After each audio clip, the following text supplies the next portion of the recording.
और इस वक्त की ब्रेकिंग न्यूज, जबलपुर में एनआईए एटीएस की छापेमारी पर बहुत बड़ा खुलासा हुआ है। जबलपुर में गजवाए हिंद के तहत फैला था आईएसआईएस का नेटवर्क। वकील उस्मानी के बेटे ने संभाल रखा था मोर्चा। 2050 तक भारत को इस्लामिक देश बनाने का था लक्ष्य। 3 स्टेज की ट्रेनिंग में यह लक्ष्य करना था हासिल। लव जिहाद के लिए हिंदू लड़कियों को टारगेट करने का था लक्ष्य।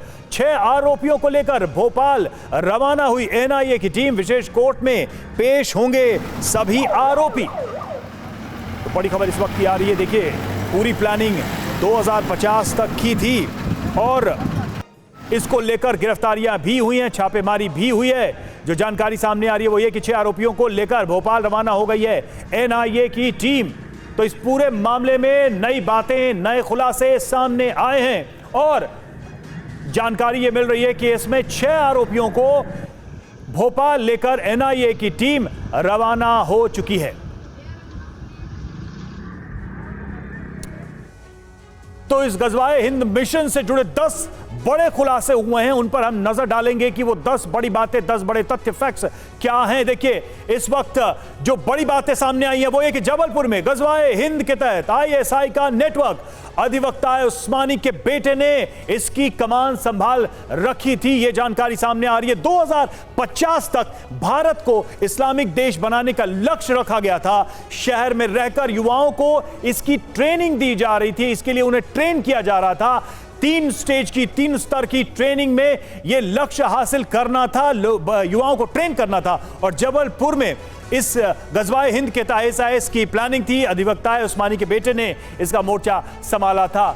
हमारे साथ इस वक्त शुभम गुप्ता हमारे संवाददाता इस वक्त जुड़े हुए। शुभम, ये जो बातें सामने आ रही हैं, ऐसा लग रहा है कि लंबी योजना थी और लंबे समय से इस पर काम किया जा रहा था। एनआईए की टीम उन्हें लेकर भोपाल रवाना हुई है। और क्या फैक्ट्स सामने आ रहे हैं? कौन से बड़े खुलासे और हो सकते हैं?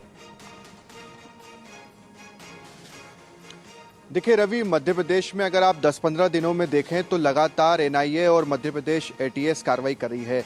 9 मई को 16 संदिग्ध आतंकियों को गिरफ्तार किया गया था जो कि हिज्ब उत तहरीर से जुड़े हुए थे, जिसके चलते भी हमने कई खुलासे दिखाए कि कैसे उसमें से 16 में से 5 ऐसे शख्स थे जिन्होंने, जो पहले हिंदू थे बाद में मुस्लिम बने। मगर फिलहाल अगर आप जबलपुर की बात करें तो रात 3 बजे से ही एनआईए की रेड चल रही है। 6 से 7 जगह पर रेड थी और उसमें जो मुख्य आरोपी बताया गया है उस्मान, जो कि वकील है, और उसका बेटा, ये 2 लोग लगातार ग्रुप्स बना रहे थे और उसके तहत आईएसआईएस से भी जुड़े होने की चीजें निकल कर आई है।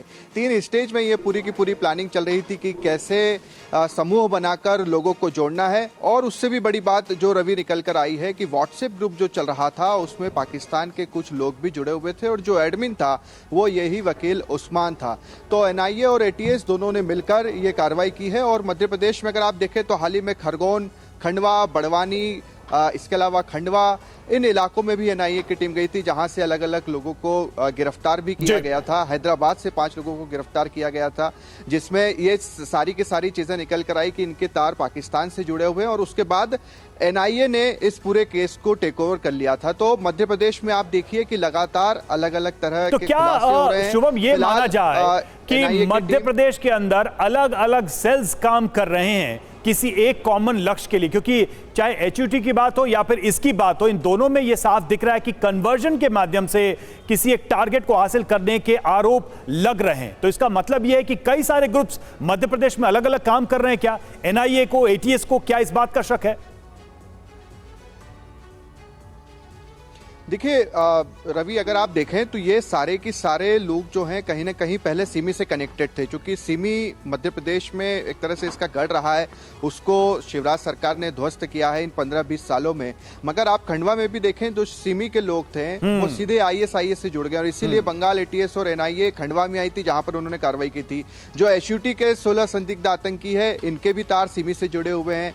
और अब जो जबलपुर में सारी की सारी चीजें हो रही है उसमें भी कहीं ना कहीं जो सिमी के पुराना जो नेटवर्क था वो अब शिफ्ट होता जा रहा है आईएसआईएस या फिर हिज्ब उत तहरीर जैसे नए संगठन।